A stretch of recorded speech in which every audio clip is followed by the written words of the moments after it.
Alright people, just got our first fish of the day. It's mid-February out here.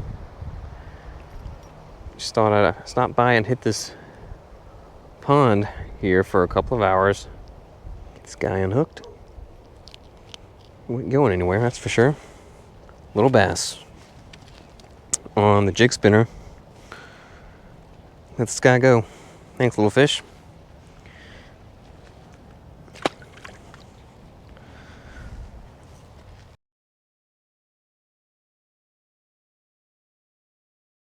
Alright people, welcome back to Cross Country Bank Angler.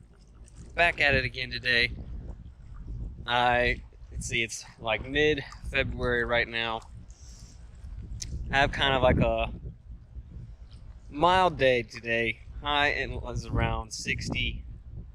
It was pretty sunny earlier, now it's starting to cloud up. We've got some pretty strong wind as well. I am fishing this little pond here. This is a pond I have not fished before. Just have a couple hours. It's nothing big, not a whole lot of water to cover. But for the time that I had, I thought it'd be a good spot to check out. And yeah, so far, not a whole lot of action, but we have at least caught a couple of little bass, little baby kind of dink bass. So yeah, you know, kind of noisy conditions today. You know, the wind and it's clouding up. This water is pretty stained as well.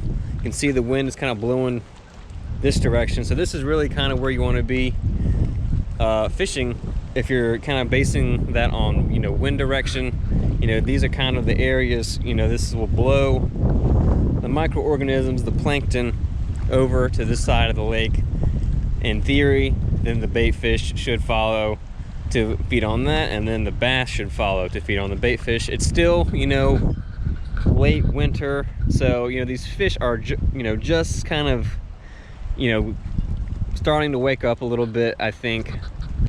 So that's kind of the plan right now. We're just gonna fish around this little dam section, and I think there's another area kind of further up that way we can hit as well for another hour or two. So yeah, we'll see what happens today. In the winter, I really don't go out unless the conditions are kind of favorable, and today was one of those days. You know, it's starting to get mild, starting to feel more like spring. You never know until you throw. So let's go.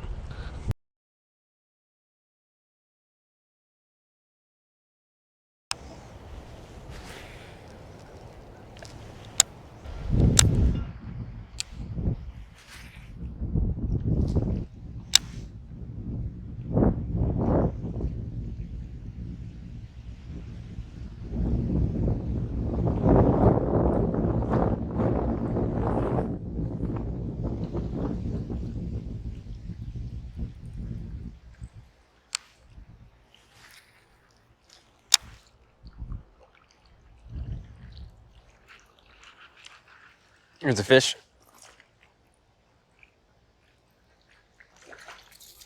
All right people, we got a little bass. Caught one other slightly smaller one on a little jig spinner earlier, but this guy went for the rattling wrap with this crankbait. Not a whole lot of action so far today. Been fishing for a few hours. This is just our second fish, just a little bass, but better than nothing, you know. Let's get this guy back. Appreciate you, little fish. Bye-bye. As you can see, I'm fishing with a new bait casting reel today. You know, that the old Spartacus 2, that blue Cast King reel. It still works, it still casts, but it's starting to get noisy, starting to squeal a lot on the cast. So I decided to pick this guy up. This is an Abu Garcia brand reel. It's called the Max Pro. I think it retails for around anywhere from $70 to $90. I picked it up. I was able to find a good deal on it. Got this reel for like $50 brand new. So went ahead and picked it up, and I've really enjoyed it so far today. It's nice and smooth on the retrieve. Haven't had a backlash yet, even though I've, you know, started to dial things back, started to loosen the brakes up, started to You know, loosening the tension up, then throwing different lures on it. Spartacus 2 does have a few things going for it in comparison to this reel. One being the weight. This reel weighs like 1.5 ounces more. And that was one thing I really did like about the Spartacus 2 is how light it was. One other thing I like, you know, that Spartacus 2 has going for it over this is the brake dial. This reel has a externally adjustable magnetic brake just like the Cast King, but it's not very detailed. You know, the Cast King dial has numbers here, and I think that's actually a pretty useful kind of reference point to have, but kind of a different finish than the Cast King that I think feels a little bit more grippable. And I also think this has better handles. You know, that was one thing I did complain about a little bit in my review of the Spartacus 2 was the EVA grips tend to kind of wear down a little bit after a while, and they can actually get a little slippery if your hands are wet or slimy. The grips on this are kind of like a bit bigger and have kind of like a rubberized feeling to them, so nice grip on these, better than the Spartacus 2 in my opinion. This reel also has a clicking tension knob. That's something that Spartacus 2 did not have. A minor difference, but it's still a slight improvement if you ask me.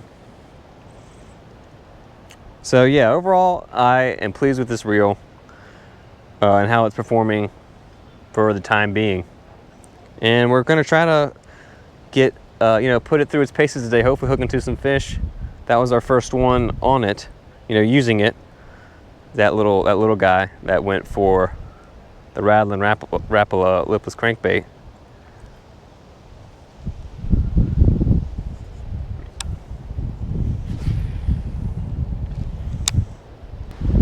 And then, you know, on the BFS setup here,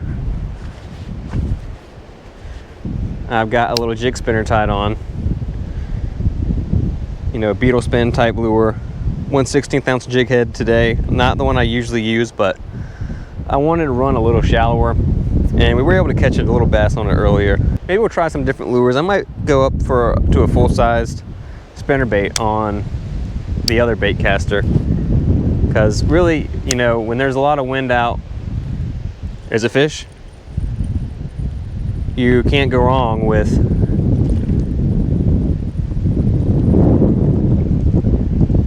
a spinnerbait. Look at that. Next cast, people. Another little bass. They're not big, but we're catching fish. So he hit it basically right when it got into the water. Little largemouth there, about 5 inches. Let's get this little guy back. Appreciate your fish, even if you're a baby. Oh, there you go, bud. That was about where we caught another one. You're kidding. Next cast.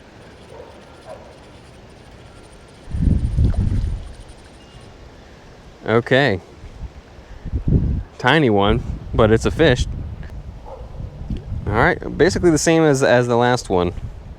Let's get this guy out of here. Appreciate you, bud. Chilling along this bank, looking for some kind of small forage. There's another one. Better one, better fish. All right, we are on them now. Okay, this is like more acceptable sized. Still not big, but we found them, people. All right, little fella. All right, this is more like a typical sized bass for around me. Let's take a look at this one. This is a nicer fish. Felt pretty good on the BFS. He's probably like 10 inches. You can see this fish is kind of washed out looking colors on this one. That's typical when you are catching fish in stained water, so feels good to catch a few bass. That's a nicer one, you know, relatively speaking. Thank you, fish. I did go ahead and tie on a full-fledged spinnerbait. on the other bait caster, so let's give that a shot. This is a spinnerbait that I'm going to be using here. This is one that I built. It's about 1/4 ounce. Got like a firetiger pattern skirt. I really like that color. And then a hammered Colorado blade, and then behind that is this. Well, there's several names for this type. Some people call them wide willow. Some people call them turtleback or Oklahoma. It's kind of this leaf shape. It's got kind of this crease down the middle. So it's kind of like flashes off of both of those sides and then that middle crease. Just like a different type of look compared to a lot of other spinnerbait blades out there. Different kind of vibration, different flash. So this is kind of the spinnerbait that I prefer for fishing in cold, dirty water like this. Those blades, they put off a pretty heavy vibration, so it lets you slow down your retrieve a lot. And when the water's cold, that can be essential. So yeah, we're doing what a lot of people call a slow roll, which to me that means you're casting it out, retrieving it at a slow, steady pace, and letting the lure swim pretty close to the bottom. And that is a great pattern for a spinnerbait in winter or in cold water. A lot of people don't really talk about the spinnerbait in winter, but when it's cold and you want a slow moving lure that can still kind of cover some water, spinnerbait with these heavy type of blades, Colorado blades, the wide willow, Oklahoma blades, can be a deadly technique.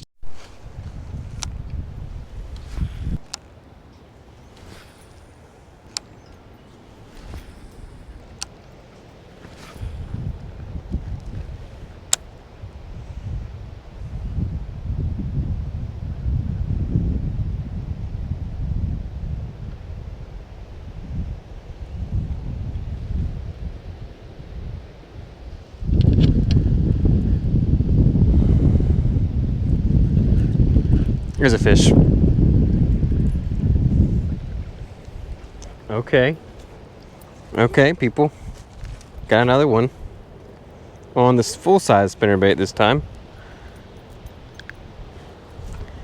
Another one that's about 10 inches or so. He's stocky fish.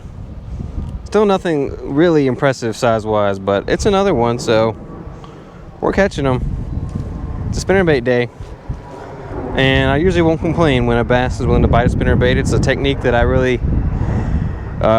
enjoy and have quite a bit of faith in. So let's get this guy back. Thank you, fish. Healthy little bass here. Like I said, probably like a 10-incher. Similar to that other, bigger one. Appreciate you, bud. See if the grand elder is out there and ready to eat. That's the question. Where's the grand elder?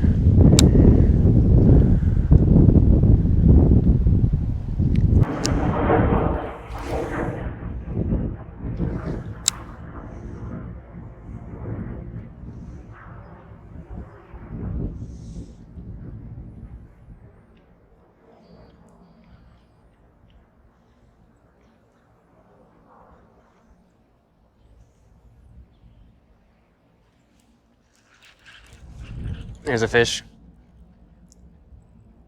Doesn't feel very big, but it's a fish. On the spinnerbait. Once again, people.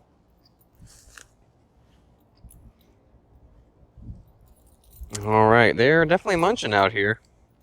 This is what, fish 7? Another like 10-incher. Pretty similar to that last one. I'll take it. Maybe there's no size out here right now, but I guess we're catching, a decent number. Another one on that 1/4 ounce spinnerbait. Thanks, fish. Appreciate you.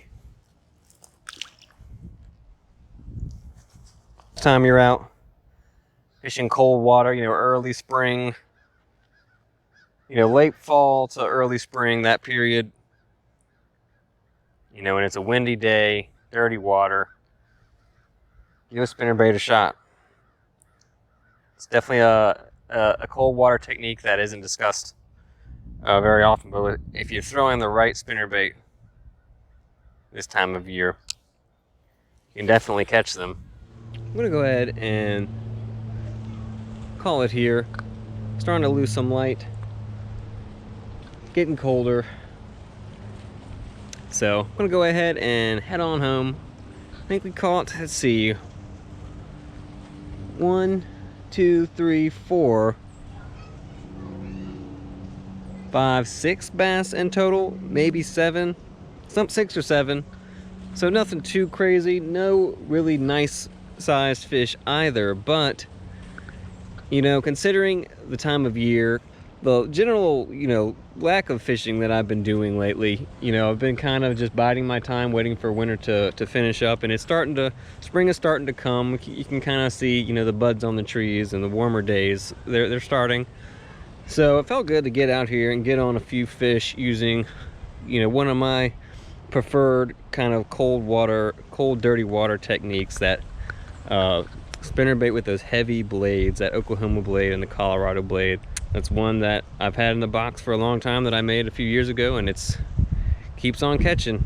So next time you're fishing cold dirty water, think about tying on a spinnerbait with Colorado blades or Oklahoma blades, and retrieve that nice and slow, and you'll probably catch a few bass. Thanks for watching.